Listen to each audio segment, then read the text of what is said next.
Hello friend, welcome to it's some solution. SSC CGL 2017 का paper कर रहे हैं। क्वेश्चन नंबर 51 से लेकर 60 तक देखेंगे इस वीडियो में। आपको हर वीडियो में अब 10 क्वेश्चन ही कराऊंगा मैं, क्योंकि आप लोग सेशन को ना तो लाइक कर रहे हो ना ही शेयर कर रहे हो। और इम्पॉर्टेंट दूसरी बात यह है कि टेस्ट सीरीज की लिंक डिस्क्रिप्शन में है, एसएस सीजीएल के लिए, एसीएफ के लिए भी, तो जाकर उसको ज्वाइन करो। फ्री मॉक वहाँ अवेलेबल है, तो देख लेना उसको। 51 क्वेश्चन नंबर देखते हैं। स्टैंडर्ड नॉर्मल डिस्ट्रीब्यूशन -1 से लेकर 1 में पी पूछा है इसने। पी फॉर प्रोबेबिलिटी मैक्स कितनी हो सकती है? 1। तो देखो, इसमें समझाने लायक कुछ होता नहीं है। ये फिक्स वैल्यू है कि -1 से लेके 1 तक एरिया अंडर द कर्व 68% होता है। तो उसके अकॉर्डिंग आपका जो पी है, प्रोबेबिलिटी है, वो कितना हो जाएगा? 0.68। अब यहाँ बात करते हैं, ये तो आंसर हो गया इस क्वेश्चन का। अब ये जो बच्चे ने आंसर किया है, क्या सोच के किया है कि -3 से लेके होती है 3 किसकी? एरिया अंडर द कर्व क्या होता है? 99%। जब आपसे ये पूछा जाए, ठीक है, -3 से लेके +3 के बीच में, तो आप 99% के अकॉर्डिंग 0.99 क्या करोगे? आंसर करोगे। बात क्लियर है? अब इसके बाद करते हैं क्वेश्चन नंबर 52 की बात। तो ये मैंने ऑलरेडी समझाया हुआ है आपको, तो वहाँ अलग से वीडियो में देख लेना, बहुत अच्छे से समझाया है। क्वेश्चन नंबर 53 पे चलते हैं। इसने बोला है 10% जो लोग हैं गाँव के, वो कोरोना वायरस से क्या है? पीड़ित हैं। ठीक है, कोरोना वायरस से क्या है? पीड़ित हैं। देखो, टेस्ट सीरीज जो है ना, वो बहुत इंपॉर्टेंट है आपके लिए, तो जाकर एक बार प्रैक्टिस करो उसमें। और वहाँ हमने जो है शॉर्ट नोट्स अवेलेबल करा रखे हैं आपके लिए, तो आप जाकर ज्वाइन कर सकते हो उसको और देख सकते हो, और आपके काफ़ी मार्क्स इंक्रीज हो जाएंगे उसकी वजह से। ठीक है, 10% लोग वायरल से पीड़ित हैं। देखो, 10% लोग वायरल से पीड़ित हैं, इट मीन्स ये क्या है? P = 0.1 हो जाएगा। और P 0.1 हो जाएगा तो ये Q क्या हो जाएगा? 0.9 हो जाएगा। 95% कॉन्फिडेंट है। देखो, कॉन्फिडेंस कितना है? 95%। इट मीन्स Z = ± के 1.96 हो जाएगा। इसके बाद बात करते हैं what the sample size. Sample size it means n की बात कर रहे हैं। That the error of estimation of the proportion is not more than 5%। यानी कि एरर ऑफ एस्टिमेशन क्या होना चाहिए? 5% से ज़्यादा नहीं होना चाहिए। अब देखो, बेसिकली एरर ऑफ एस्टिमेशन होता क्या है? Z अंडर रूट में आपका PQ/n। ठीक है, एरर ऑफ PQ/n, ये एरर ऑफ एस्टिमेशन है, ठीक है, ऑफ द प्रोपोर्शन। तो यहाँ आपको ES क्या दे रखा है? 0.05। और ये क्या नहीं होना चाहिए? ये ज़्यादा नहीं होना चाहिए इससे। और देखो, यहाँ पर क्या ले लेते हैं? Z की वैल्यू को प्लस कंसीडर कर लेते हैं। PQ आपको पता ही है, ये कितना है? 0.1, 0.9। और आपको n की वैल्यू फाइंड आउट करनी है, तो वो कितनी आ जाएगी आपकी? 138।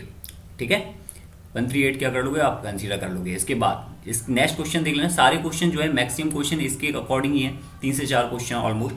तो बहुत बड़ा टॉपिक है एक तरह से, और बहुत इंपॉर्टेंट है ये।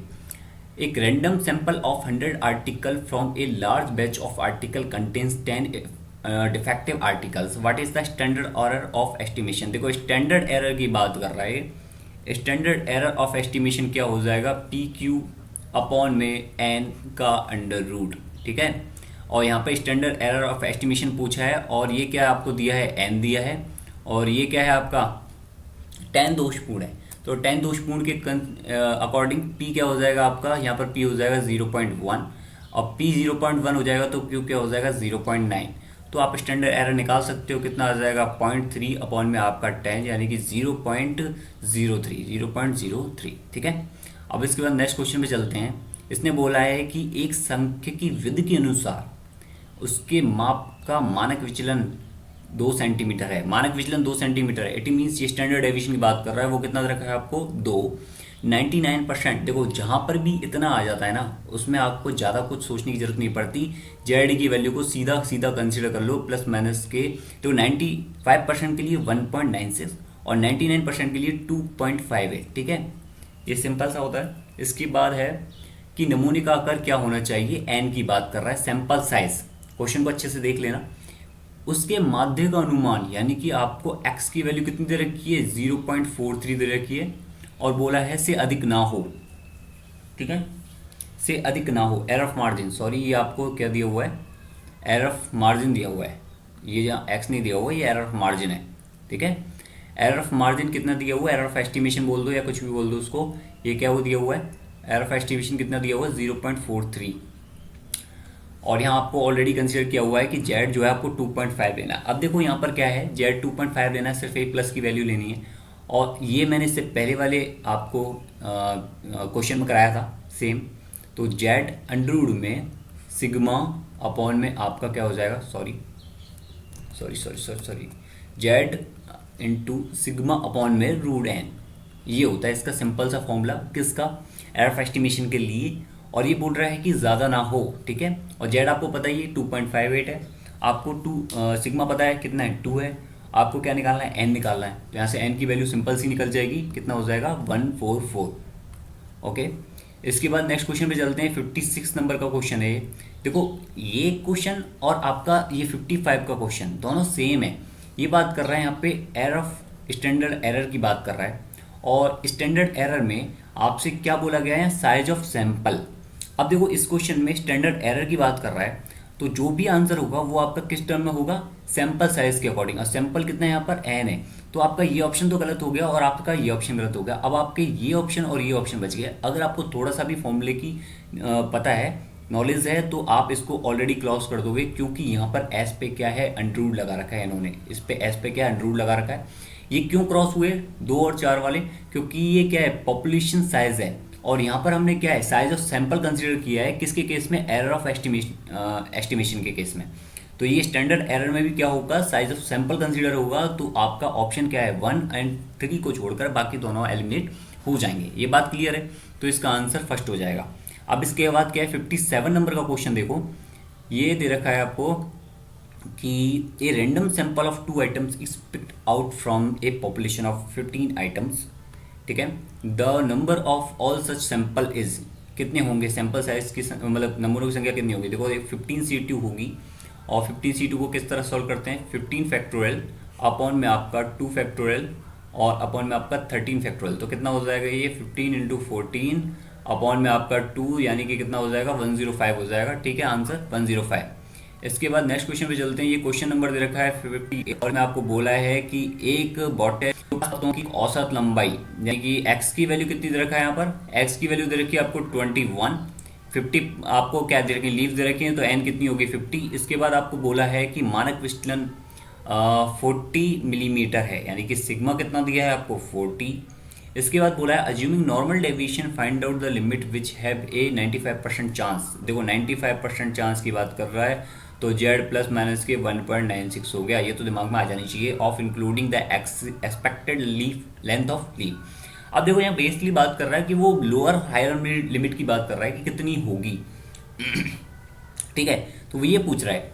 अब एक इम्पॉर्टेंट इसमें देखो कि ये क्या है, इसमें निकालने के लिए सिंपल सा एक तरीका है कि जो आपने इससे पहले किया था कि जेड जो है वो क्या होगा आपका, या फिर इस तरह से लिख सकते हो आप इसको कि एक्स बार जो है या फिर एक्स है वो क्या है इक्वल टू आपका म्यू और प्लस के आपका प्लस माइनस में जेड है, तो जेड को हम डायरेक्ट लिख देते हैं सिग्मा अपॉन में रूट एन, ठीक है। मैं जेड में डायरेक्ट ही प्लस माइनस को ऐड कर दिया है।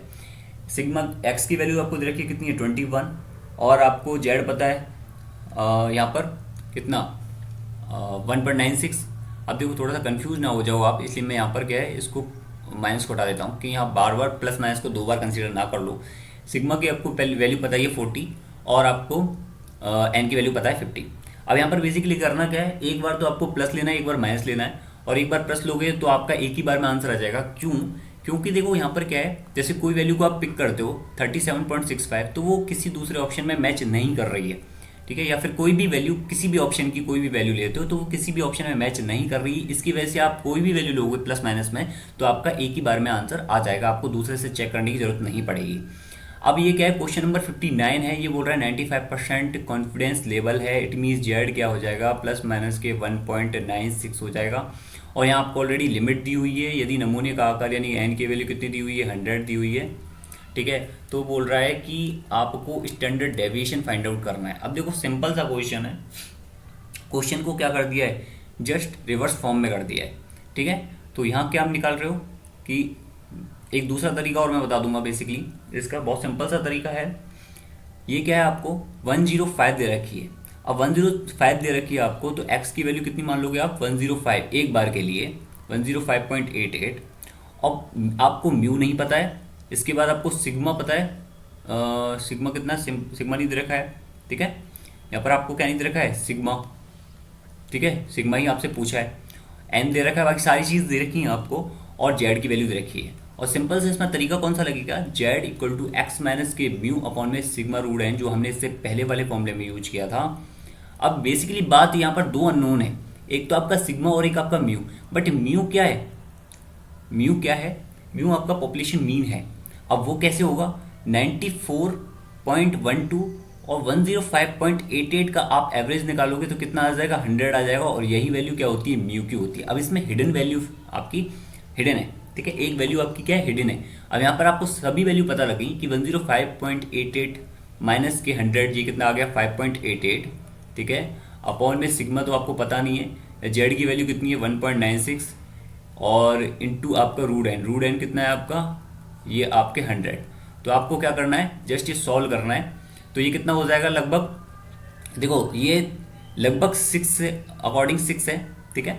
ये कितना है आपका 600 अपॉन ये कितना हो जाएगा, ये इसको 200 मान लेते हैं, और ये कितना हो जाएगा आपका 10, ठीक है। तो कितना आ जाएगा आंसर, ऑल अप्रॉक्सन 30 आंसर आ जाएगा।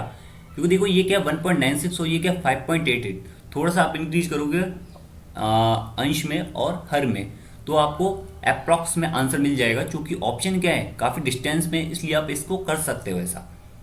अब इसके बाद नेक्स्ट क्वेश्चन देखते हैं, क्वेश्चन नंबर 60। इसमें क्या है आपका कि in a particular study if the sample size was 50, sample size कितना दे रखा है आपको, 50 दे रखा है, ठीक है। एन कितना दे रखा है आपको, 50 दे रखा है। इसके बाद बोल रहा है कि आपको स्टैंडर्ड एरर जो है, स्टैंडर्ड एरर वो दे रखी है आपको 8, और जो नमूने का आकार है उसको 200 तक बढ़ा दिया गया है, 200 तक इंक्रीज कर दिया गया है 50 से। तो मानक त्रुटि बताओ। तो आपको क्या बतानी है, स्टैंडर्ड एरर बतानी। अब बेसिकली देखो स्टैंडर्ड एरर जो है आपका, स्टैंडर्ड एरर कितनी क्या होती है, सिग्मा अपॉन में रूट एन होती है, ठीक है। डायरेक्ट क्या होता है, रिलेशन होता है। अब इसके लिए आपको सिग्मा निकालो, पहले के लिए ये कितना निकल जाएगा, स्टैंडर्ड एरर पहले के लिए कितनी थी 8 थी, और ये क्या हो जाएगा आपका √50। तो ये तो यहाँ से क्या आ गया, सिग्मा आ गया। स्टैंडर्ड एरर किसके लिए निकाल रहे हो, सैंपल साइज 200 के लिए। तो इसके लिए सिग्मा कितना हो जाएगा, जो पहले है फिक्स रहेगा वो 50 अपॉन में रूट एन कितना हो जाएगा 200। तो आपको बस ये सॉल्व करना है, और बेसिकली ये भी बहुत सिंपल तरीके से सॉल्व हो जाएगा।